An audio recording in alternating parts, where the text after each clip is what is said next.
Hi guys, welcome back to my channel. I want to start by saying thank you all who have subscribed. Please continue to like and comment and share. But we're going to get into this abstract set where we use blue, teal, purple, nudes along with these very pretty charms that I got from AliExpress.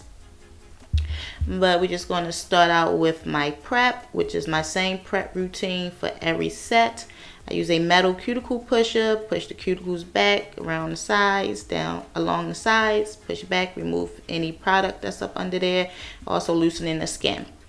Then I take my wireless e-file on a very low speed, 1, and go around the cuticles. So I start from my sides, go up around the cuticles, and then down the side. Up the side, up around the cuticles, down the side. And again, that is all I do for filing for my prep. Actually, after this, I usually file at my kitchen sink. So right after I finish filing, I just wash my hands with some dish soap and water. These are the polygels that I'm using. For the most part, I'll explain them all as I go, but these are just pretty much the colors and the brands that I went with for this set, along with the charms. So I'm starting with, at this point I have already washed my hands. So I like to cut slits on the side of my forms because this allows me to create a C curve under my natural nail opposed to the nail being flat. A C curve, of course, is stronger than a flat nail, so that's why I do that. I'm going with this peel-off base coat because I've been having a hard time lately removing my sets with the Macart peel-off base coat. So I wanted to give this one another try. I know the first time I used it, they was coming right off, so I gave it another go. So far, so good. Okay, now this polygel I got from AliExpress. I'm not even sure how to pronounce it, so I'm going to give it a nickname, Thin. I absolutely love this polygel. It's very firm in a sense, so you do have to use a bit more pressure. You can kind of tell because I'm holding my brush at the silver metal piece opposed to further back. But I have to use a lot more pressure with this polygel, but it does not require much slip at all. It do not move wherever you put it. You can put it there, go on about your business for a while. Not a long time, but you know, you can go on about your business and it'll still be exactly where you put it. Only thing I don't like about this is, I do and I don't, it's translucent. So all of their polygels are more on the translucent side. And so that can be a little annoying at times, but I have every shade that AliExpress have of this brand and absolutely love it, and definitely would recommend it for people who like translucent polygel. But I love using these on my nail bed because I don't have to worry about it flooding my cuticles. Okay, so at this point I'm just smoothing it out, bringing it down, trying to create some sort of nail bed. Nothing real special. I wasn't going for anything real even. In fact, I was trying to make all of the nail beds a little bit different, which I tend to do often because it's kind of hard for me to get all of them exactly the same. I do cure in between each color. So this polygel from Landfall, this one was really good. Again, I've spoken on their brand before. I absolutely love their brand. It wasn't nowhere near as firm as the nude one, but it's fairly firm, easy to use, not sticky, don't require a whole lot. And so I'm just taking small beads and applying it to the nude color, or pressing it up right up against it, because gel will stick to gel. Always remember that. So just press it up against the previous color. Just working it out. Again, I wasn't going for anything perfect, and I think that's the reason why I love color blocking, because nothing have to be perfect, right? Like you can just make a bunch of circles, square, triangles, or whatever, and you'll come out with some sort of design. Okay, so I'm curing that. I did go back to a kit brush, mainly because it was smaller. Now this is the Macart. What was this? it was a glitter. I think it was slightly jelly if I'm not mistaken. But maybe not. But anyway, so the Macard is fairly firm for the most part, but it's extremely sticky. But honestly, when you're doing color blocking, it really don't matter if the polygel is sticky, runny, loose, because you're using such small beads. It don't really matter. But the Macard, this little jelly, I don't think it was jelly. I keep saying that, but this color was very pretty, very sparkly, and I definitely would use this again, more for the main color, opposed to just little accent colors. And I just apply little beads on all the nails, pressing it up against the next one, and on so and on so. One thing I do want to address, guys, with nails, I like to break it down in a 3-part session. So with that being said, because I see this a lot, why do my nails keep popping off? So if you put all your attention just on your prep and not into the rest of the steps, your nails going to pop off. Let me explain. So okay, your prep be step 1, your application will be step 2, and then your filing will be step 3. Yes, of course, there's other steps in between that, which you use, what product or whatnot, or your designs, but they are the 3 main steps, and that's how I rationalize it in my head. So with your prep, at least for me, with my prep, I showed you guys my prep. I just go around. I don't follow on the nail bed at all, and I wash my hands. And then you guys can go in with your primers and dehydrators and bonds and all of that. I just personally don't. After the prep part, I think the main thing with prep is as long as your nail is dehydrated. So as long as your nail is clean and dry, you shouldn't. I can't speak for everybody, but you really might not need primers and stuff. At least I don't. Okay, step 2 would be your application. And so applying your polygel or gel or whatever you're applying your product to the nail, you want to leave some space. If the product is on the cuticle, under the cuticle, on your skin or whatnot, it's going to come off because it's not sticking to nothing. And then so water, oils, hair, all types of stuff will get up underneath of it and it will pop off. So your prep is important. Step 2, your application is important. Make sure that there is space. When I first started, I would leave a huge gap because it was better for me to leave a big gap than not leave a gap at all. But so go on to the next step pretty much, and then you're filing. Make sure you file around that cuticle good and seal it up. But move on from your prep. You keep prepping and prepping and prepping. You just removing layers and layers of your nails, and you still gonna have the same problem. Okay, now back to the polygel. This one was actually a bit loose. This Morvan one, and y'all know I love me some Morvan, but this one was a bit loose and runny, and it was a bit sticky.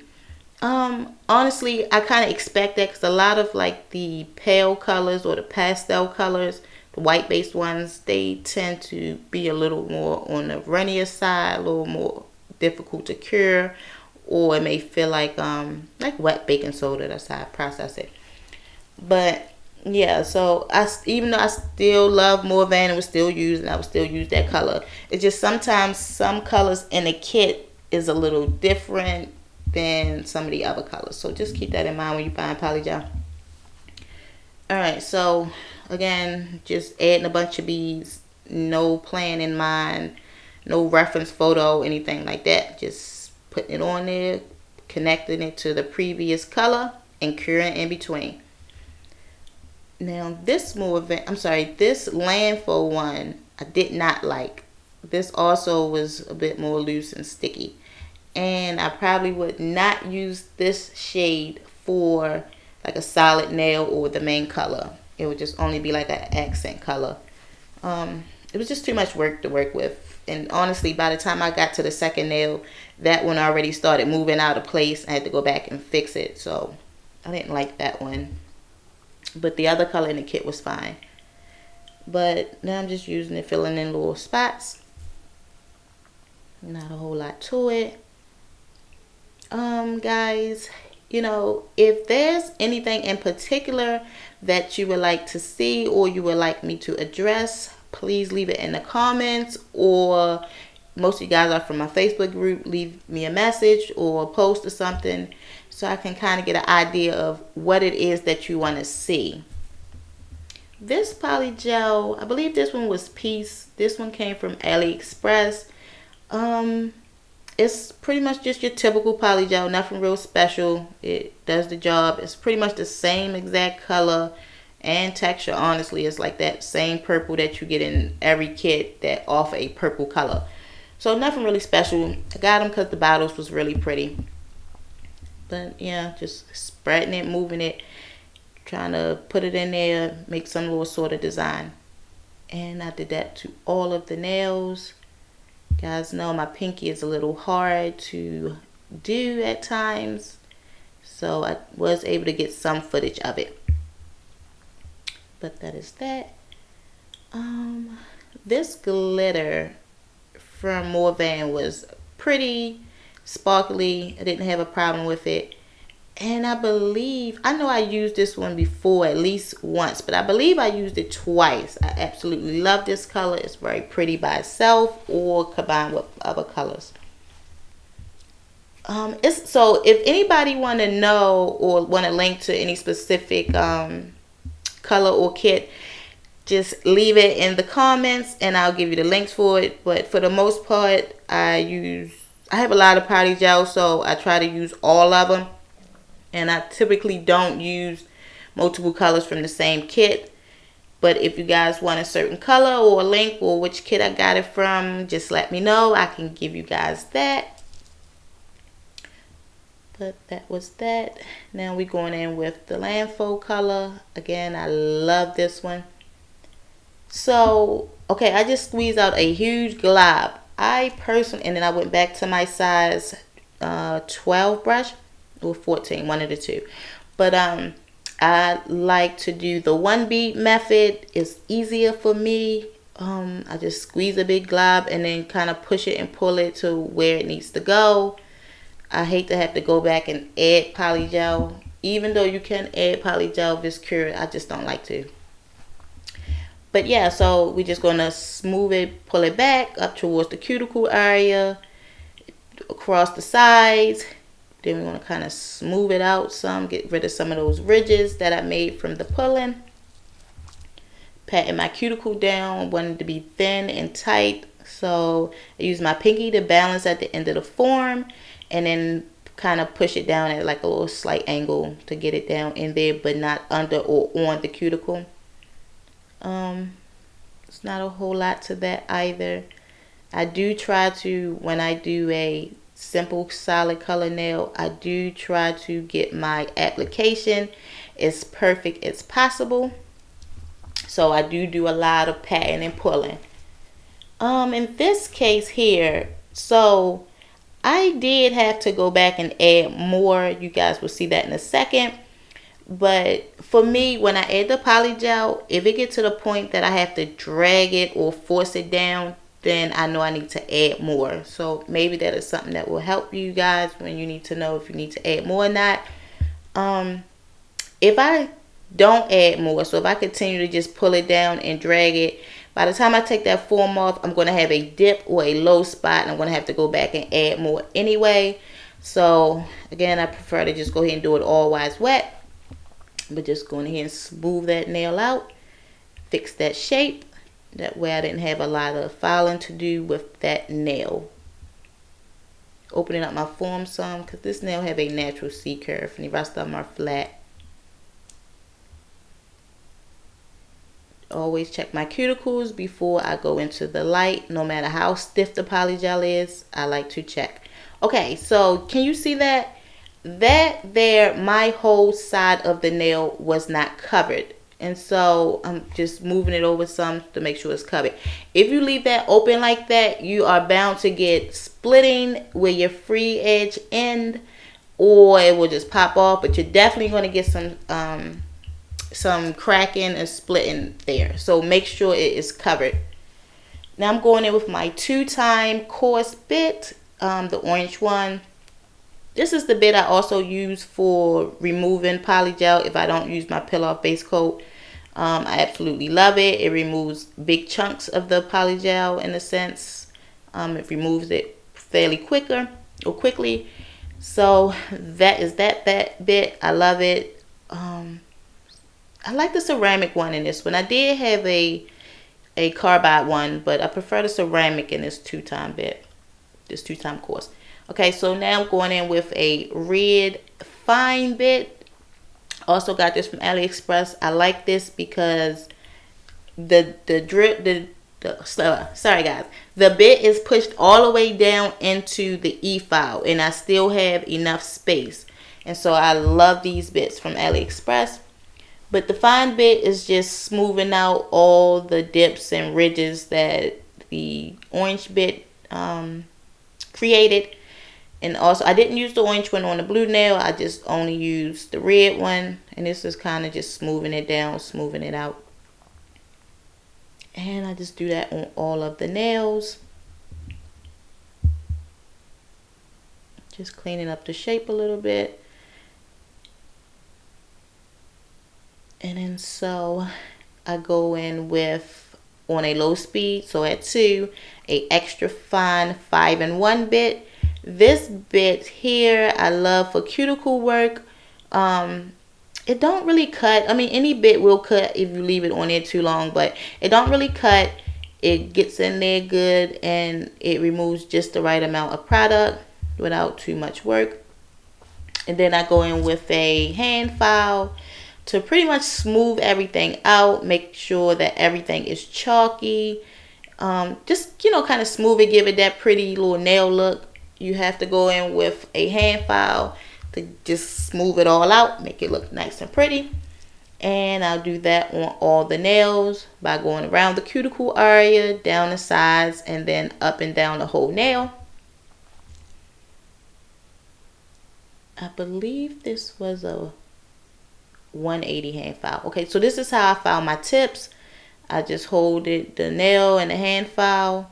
Okay, so I'm measuring the nails. So I'll put my nails together, cuticle to cuticle, and make sure that they are all the same length, because for me personally, my nail beds are different lengths. And so I know my middle finger and my ring finger is shorter than my pointer finger. So I'm just doing my measure, taking some protein bond, going around the cuticle area, because after I file and wash my hands, it's all dry and ashy looking around there, and I don't like that. So I put a little protein bond back there, and maybe it helps the top coat. I don't know. Maybe it helps it back there. I don't know. But I just don't like the ashy look, so I add it. Okay, I'm going to my favorite top coat, Vanillisa. I'm wiping down the sides. I do wipe the extra off on a rag. I don't leave it on my hands. And then I'm going in with these charms. Now I believe they was like probably like $1.50 plus the shipping, and you get 10. I believe that's what it was, but I honestly think that it was worth it. And then I just have some little purple rhinestones in different sizes, pretty much to bring out some more of the purple in it. Again, my top coat covering the whole nail along with the sides. Even though I wipe them down, I still cover them.